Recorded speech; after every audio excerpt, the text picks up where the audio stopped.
यह बहुत ही गहरा और व्यवहारिक विषय है। अक्सर हम अपनी गलतियों को सुधारने के चक्कर में खुद को मानसिक रूप से प्रताड़ित मेंटल टॉर्चर करने लगते हैं।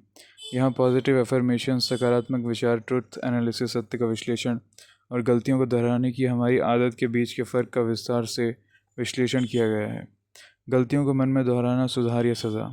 जब हम किसी गलती को बार बार सोचते हैं ताकि वह दोबारा ना हो, तो इसे मनोविज्ञान में रूमिनेशन कहा जाता है। इरादा, द इंटेंट।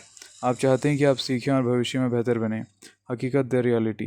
बार बार गलती को दोहराने से दिमाग में सीखने के बजाय अपराध बोध, गिल्ट और डर घर कर जाता है।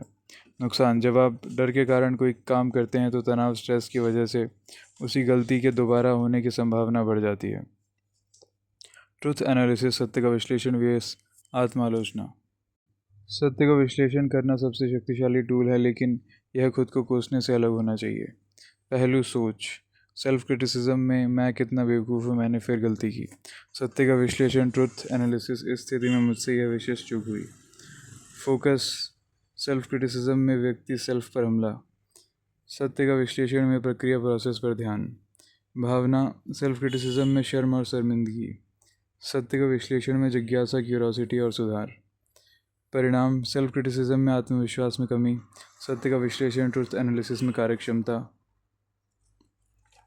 सत्य यह है गलतियाँ इस बात का प्रमाण है कि आप कुछ नया करने की कोशिश कर रहे हैं। दूसरों की आलोचना अक्सर उनके अपने नज़रिए और मूड पर आधारित होती है। वह आपकी पूरी योग्यता का पैमाना नहीं है। पॉजिटिव एफर्मेशंस क्या ये काम करते हैं?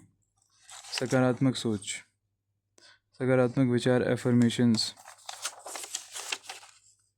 तब तक काम नहीं करते जब तक वे सच ना लगें। गलत तरीका, मुझसे कभी गलती नहीं होती, यह झूठ है, आपका दिमाग इसे स्वीकार नहीं करेगा। सही तरीका, मैं अपनी गलतियों से सीखने और खुद को सुधारने में सक्षम हूँ। संतुलन कैसे बनाएं, द एक्शन प्लान।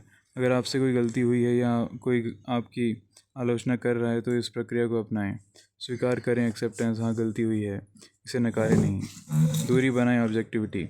खुद को अपनी गलती से अलग करें, आप गलत नहीं हैं, आपने बस गलती की है। पोस्टमार्टम करें, शांत दिमाग से पूछें, गलती कहाँ हुई? क्या यह जानकारी की कमी थी या जल्दबाजी की? सिस्टम बदलें, खुद को नहीं। भविष्य के लिए एक चेकलिस्ट या रिमाइंडर बनाएं ताकि दिमाग को उस गलती को बार बार याद रखने की ज़रूरत ना पड़े। दूसरों की आलोचना। अगर कोई आलोचना कर रहा है तो उसमें से केवल फीडबैक निकालें और अपमान को वहीं छोड़ दें।